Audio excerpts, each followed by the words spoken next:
एक धोबी की बेटी जो असल में थी परियों की रानी। राजकुमार का दिल टूटा या खुला एक रहस्य। ऐसी कहानी जो सुनी नहीं, महसूस की जाती है। पूरी कहानी जानने के लिए अभी वीडियो पूरा देखें।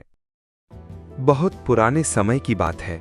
विजयनगर के एक शहर में महाराज वीरेंद्र नाम का राजा रहता था, जो बहुत दयालु और न्यायप्रिय था। उसके राज में लोग बहुत खुश थे। शेर और बकरी एक साथ पानी पीते थे। हर तरफ शांति थी। राजा का एक ही बेटा था, जिसका नाम युवराज अर्जुन था। वो बहुत समझदार, नेक और हर काम में माहिर था, पर बहुत ज्यादा लाड़ प्यार ने उसे जिद्दी बना दिया था। जिस चीज को पाने की ठान लेता, उसे पाकर ही दम लेता। एक दिन युवराज अर्जुन शिकार से लौट रहा था। सैनिक और दूसरे शिकारी पीछे रह गए थे। अर्जुन घोड़े पर सवार होकर बहुत आगे निकल आया। उसे बहुत प्यास लगी थी। उसने चारों तरफ देखा तो पता चला कि ये धोबियों का मोहल्ला था। हर जगह कपड़े धोए और सुखाए जा रहे थे। अचानक अर्जुन की नज़र एक घर पर पड़ी। छत पर एक लड़की अपने बाल सुखा रही थी। अर्जुन उसे देखता ही रह गया। उसने इतनी खूबसूरत लड़की पहले कभी नहीं देखी थी। ऐसा लग रहा था मानो उसके काले लंबे बालों के बीच चांद जैसा चेहरा चमक रहा हो। लड़की की नज़र भी अर्जुन पर पड़ी और वो तुरंत दुपट्टे से खुद को ढककर नीचे उतर गई। अर्जुन जैसे होश में आया, इतने में उसके साथी और नौकर भी वहां आ गए और अर्जुन को मजबूरन महल वापस आना पड़ा। उसकी आंखों से वो सुंदर सूरत हट नहीं रही थी। उसने अपने खास नौकरों को भेजकर पता करवाया तो मालूम हुआ कि वो एक धोबी का घर था और वो धोबी की लड़की थी। धोबी का नाम रामदास और लड़की का नाम अनन्या था। अर्जुन जिद और गुस्से से बिस्तर पर पड़ गया कि वो उसी लड़की से शादी करेगा, वरना अपनी जान दे देगा। 3 हफ्ते बीत गए। महाराज वीरेंद्र को ये बात पता चली तो वो सोच में पड़ गए। वो अर्जुन की जिद से वाकिफ थे। उन्होंने गांव के मुखिया रघुनाथ को बुलाकर सलाह ली। रघुनाथ बहुत अक्लमंद, वफादार और अनुभवी आदमी था। उसने सलाह दी, इस समय उसे रोकना ठीक नहीं। आप अर्जुन को मनमानी करने दीजिए। जवानी की जिद है। 2 दिन धोबी की बेटी के साथ रहेंगे तो अक्ल ठिकाने आ जाएगी। फिर आप शौक से किसी राजकुमारी से शादी करवा दीजिएगा। वैसे भी राजाओं की तो कई रानियां होती हैं, ये भी एक कोने में पड़ी रहेगी। महाराज को ये बात समझ आ गई। उन्होंने अर्जुन को बुलाया और कहा, हम तुम्हारी जिद और इच्छा को देखते हुए तुम्हें इजाजत देते हैं। तुम उस लड़की से शादी कर सकते हो। राजा ने धोबी रामदास और उसकी पत्नी सुशीला को बुलवाया। वे डरते कांपते आए। सोच रहे थे कि न जाने क्या गलती हो गई है कि युवराज ने उन्हें बुलाया है। अर्जुन ने उनसे कहा, हम तुम्हारी बेटी से शादी करना चाहते हैं, तुरंत तैयारी करो। अर्जुन ने सोचा था कि रामदास और सुशीला खुशी से समा नहीं पाएंगे और युवराज के पैर पकड़ लेंगे कि उन्होंने उन्हें इतना सम्मान दिया, पर ऐसा कुछ नहीं हुआ। इसके बजाय वे दोनों सोच में पड़ गए। फिर बोले, युवराज, ये तो हमारी खुशनसीबी है कि आपने ऐसा इरादा किया, लेकिन हम अपनी बेटी से पूछकर जवाब देंगे। अर्जुन ने यह सुना तो उसे बड़ा गुस्सा आया कि एक तो वो इस धोबी का सम्मान कर रहा है, इस गरीब की बेटी से शादी कर रहा है, और ये मामूली धोबी कह रहा है कि बेटी से पूछकर बताएगा। लेकिन उसके दिल का मामला था। उसे उस लड़की से प्यार हो गया था, इसलिए रामदास की बात बर्दाश्त कर गया। उसने रामदास से साफ कह दिया, हमें इनकार सुनने की आदत नहीं है। इनकार करने पर मैं तुम्हारे पूरे खानदान को जेल में डाल दूंगा। वे दोनों जैसे डरते कांपते आए थे वैसे ही चले गए। घर पहुंचकर उन्होंने अपनी लड़की से कहा, युवराज, अर्जुन तुमसे शादी करना चाहते हैं। अगर तुमने मना किया तो हम जान से हाथ धो बैठेंगे। लड़की कहने लगी, ठीक है, मैं राजी हूं, लेकिन युवराज से कहिएगा कि मेरी 4 शर्तें हैं। खुद आकर सुन लें, अगर मंजूर हों तो बारात लेकर आ जाएं। अगले दिन रामदास अर्जुन के महल गया और लड़की का संदेश पहुंचा दिया। उसके मन में डर था कि कहीं अर्जुन गुस्से में आकर उसका सर धड़ से अलग न कर दे। धोबी की बेटी और इतनी हिम्मत कि युवराज के सामने शर्तें रखे। अर्जुन पहले तो ये सुनकर बहुत गुस्सा आया। उसका दिल चाहा कि तलवार से रामदास को खत्म कर दे, लेकिन फिर एक तो उसे प्यार था, दूसरा उसे जिज्ञासा हुई कि देखें ये धोबी की लड़की क्या क्या शर्तें रखती है। अर्जुन उसी वक्त रामदास के साथ उसके घर पहुंचा। 2 कमरों का मकान था। नीचे रामदास, उसकी माँ और पत्नी रहते थे और ऊपर की मंजिल पर लड़की रहती थी। अर्जुन पहुंचे तो नीचे कमरे में एक तरफ पर्दा डालकर लड़की बैठ गई और कहने लगी, मेरी 4 शर्तें अगर आपको मंजूर हैं तो मैं आपसे शादी करने को तैयार हूं। पहली शर्त यह है कि मैं आपके महल में रात नहीं गुजारूंगी, सुबह जाऊंगी और शाम को वापस अपने घर आ जाया करूंगी। अर्जुन ने सोचा, ये क्या बात हुई, ये कैसी अजीब शर्त है। लेकिन फिर ख्याल आया कि ये सब कहने की बातें हैं। एक बार शादी हो गई तो महल छोड़कर झोपड़ी में वापस कौन आता है। अर्जुन कहने लगा, मंजूर है, तुम दूसरी शर्त बताओ। लड़की ने कहा, दूसरी शर्त ये कि आप मुझे छूने या बात करने की कोशिश नहीं करेंगे। अर्जुन को यह सुनकर हंसी आ गई। शादी है कि मजाक है। उसने सोचा सब कुछ हो जाए बाद में देख लूंगा। कहने लगा, चलो ये भी मंजूर है। लड़की ने कहा, मैं आपके महल का पानी तक नहीं पीऊंगी। अर्जुन ने सोचा, ये भी बकवास है। जब दिन भर रहेगी तो कैसे मुमकिन है कि खाए और ना पिए। उसने जवाब दिया, मुझे ये भी मंजूर है। लड़की फिर कहने लगी, मेरी चौथी शर्त, अगर आपने मुझे उंगली से भी छूने की कोशिश की तो हमारा रिश्ता खत्म, फिर मैं कभी वापस नहीं आऊंगी। अर्जुन ने सोचा, ये बड़ी अजीब लड़की है, कैसी बदतमीज है। एक बार शादी हो जाए तो सारी शर्तें धरी की धरी रह जाएंगी। उसने कहा, मुझे तुम्हारी सारी शर्तें मंजूर हैं। लड़की ने कहा, अगर आपको शर्तें मंजूर हैं तो फिर आप बारात ले आइए। लड़की नहीं चाहती थी कि उसकी वजह से रामदास किसी मुसीबत में पड़े। अर्जुन 2-4 दोस्तों को साथ लेकर उसे ब्याहने चला गया और फेरे पड़वाकर दुल्हन को महल में ले आया। बहू ने साड़ी पहन रखी थी और बड़ा सा घूंघट निकाल रखा था, जिसमें उसका चेहरा पूरी तरह छुप गया। पता ही नहीं चल रहा था कि नई बहू बनकर महल में आई है। महाराज और महारानी तो वैसे भी शामिल नहीं हुए थे।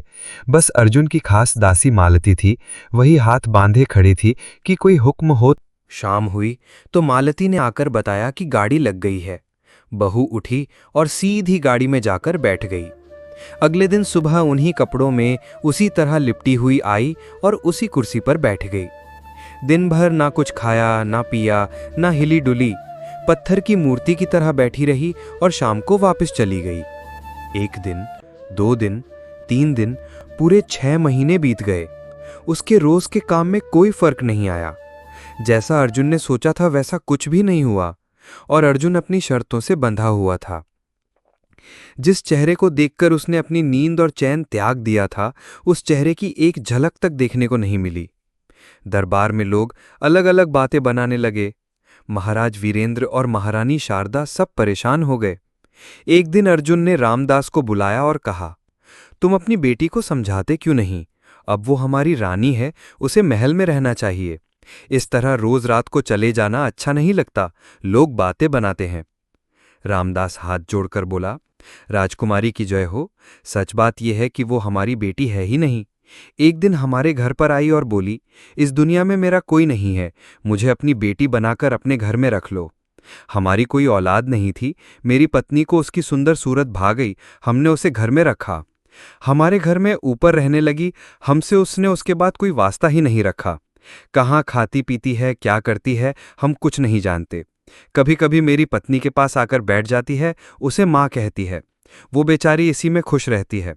उसने हमें कसम दे रखी थी तो हम चुप रह गए। जैसा उसने कहा वैसा ही हमने किया। रामदास इतना कहकर चला गया और अर्जुन अजीब सोच विचार में पड़ गया। करें तो क्या करें? उसका मन हर तरफ से उचड़ चुका था। आखिर एक दिन किसी को बताए बिना महल से निकल पड़ा। बस अपनी विश्वास पात्र दासी मालती को बताया, मैं जा रहा हूँ, पता नहीं कहाँ और पता नहीं कब वापस आऊँगा। मेरे पिताजी या मेरे बारे में कोई पूछे तो कह देना कि यात्रा पर गए हैं और ठीक हैं। मालती का दिल अर्जुन की हालत देखकर बहुत दुखी था। उसने भी सोचा, चलो अच्छा है, कुछ दिन इस झंझट से तो मुक्ति मिलेगी। अर्जुन का मन दुनिया से ही उठ चुका था। वो माल्या पर्वत की तरफ निकल गया। महीनों इधर उधर भटकता रहा। एक रात बर्फ से ढकी पहाड़ी पर रात गुजारने के लिए गुफा तलाश कर रहा था कि एक गुफा में कुछ रोशनी दिखाई दी। डरते डरते अंदर पहुंचा तो देखा एक बहुत बूढ़ा आदमी पूजा कर रहा है। उसकी आंखें बंद हैं, दाढ़ी और सिर के बाल बहुत ज़्यादा बढ़े हुए हैं। पूरे शरीर और पलकों तक पर धूल जमी है। एक चिराग जल रहा है जिसमें 1 गज लंबी बत्ती जल चुकी है और 1 गज अभी बाकी है। उन्हें देखकर अर्जुन के दिल को बड़ा सुकून मिला। वो भी उनके कदमों के पास बैठ गया, लेकिन उन्होंने आंखें नहीं खोली।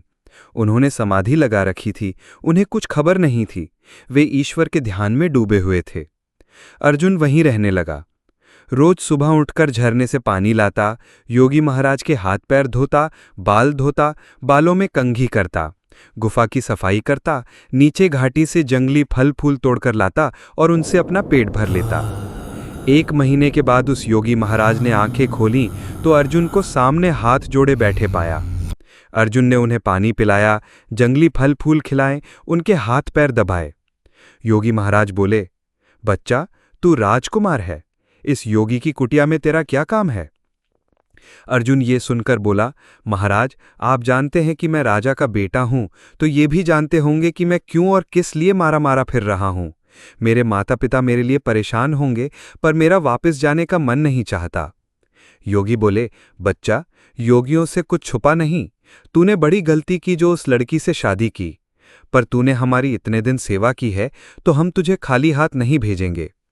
फिर उन्होंने कहा, ले ये रख ले, तू सबको देख सकेगा लेकिन तुझे कोई नहीं देख पाएगा। घर जा और ये राख माथे पर लगा के उसके साथ चले जाना। तुझे पता चल जाएगा कि वो कौन है और उसकी क्या मजबूरी है। हमारी दुआएं तेरे साथ हैं, तेरे मन की मुराद जरूर पूरी होगी। उस योगी महाराज का नाम महर्षि वामन था।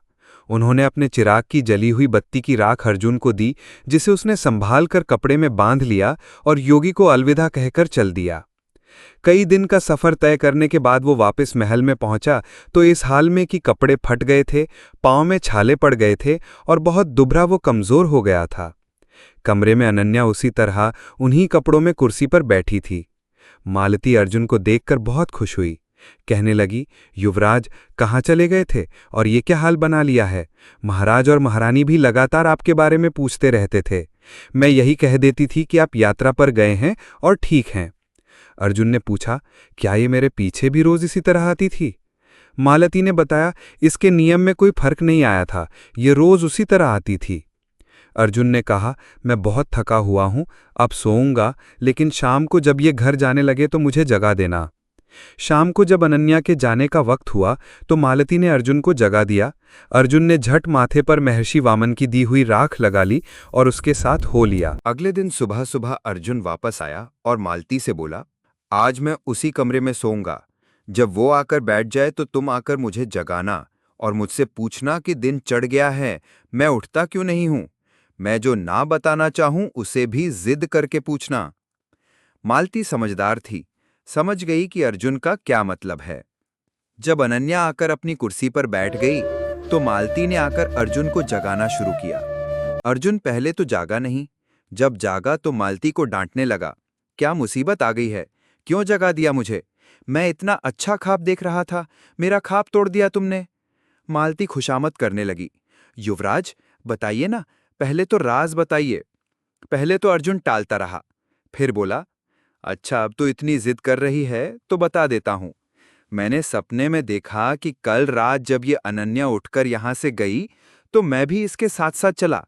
ये गाड़ी में बैठी तो मैं भी साथ बैठ गया। सच थोड़ी, ख्वाब में। मैं तो ख्वाब में इसके साथ गया था। मालती ने पूछा, अच्छा, फिर क्या हुआ? अर्जुन बोला, फिर क्या हुआ? मैं जोर जोर से घोड़ा गाड़ी हिला रहा था और ये गाड़ीवान को डांट रही थी, आज ये कैसे चला रहे हो? गाड़ीवान बेचारा बोला, राजकुमारी, मैं तो रोज ऐसे ही चलाता हूं। खैर, जैसे ही धोबी का घर आया, ये धोबी धोबन के पास नहीं गई, सीधे ऊपर चढ़ गई। मैं भी साथ कमरे में चला गया। क्या सजा हुआ कमरा था, सोने चांदी का कालीन, सोने चांदी की कुर्सी, राजा के महल से भी सुंदर। मालती पूछने लगी, फिर आप दोनों में क्या बातें हुई? अर्जुन बोला, अरे ख्वाब में था ना, बस ऐसे ही देखता रहा। फिर इसने अपनी ये पुरानी साड़ी ऐसे उतार फेंकी जैसे किसी भिखारी की हो और नौकरानी से बोला, हमाम तैयार है? नौकरानी बोली, हाँ राजकुमारी, गर्म पानी तैयार है। मालती छेड़ते हुए कहने लगी, और आप भी हमाम में चले गए? अर्जुन हंसकर बोला, अरे ख्वाब में था सो मैंने सोचा चलो मैं भी नहा लूं। ये 1 कटोरा पानी डालती, मैं 4 डाल देता। पानी खत्म हो गया तो इसने और मंगवाया, वो भी मैंने खत्म कर दिया। फिर अर्जुन ने बताया, हमाम से निकलकर इसने नौकरानी को कहा, तुरंत खाना लगाओ, बहुत भूख लगी है। नौकरानी छत पर गई और आसमान की तरफ हाथ फैलाकर खड़ी हो गई।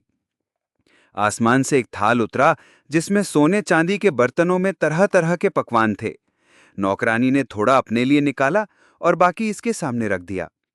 मैंने सोचा, चलो मैं भी खा लेता हूं। एक निवाला ये खाती, 4 निवाले मैं खा जाता। मालती चुपचाप सुन रही थी, पर अनन्या की आंखों में अब बेचैनी थी। अर्जुन ने आगे कहा, खाना खत्म होने पर आसमान से इसके लिए कपड़े आए, मोतियों से गुथे हुए बाल, गहने। फिर ये छत पर गई और आसमान से उड़ता हुआ तख्त आया। ये उस पर बैठ गई और मैं उसका पाया पकड़कर लटक गया। मालती ने उत्सुकता से पूछा, फिर क्या हुआ? अर्जुन बोला, फिर क्या हुआ? राजा इंद्र ने इसे फिर नाचने को कहा। मैंने तबला वादक से कहा, भाई तुम थक गए होगे, मैं बजा देता हूं। और मेरी थाप पर ये ऐसा नाची कि दरबार झूम उठा।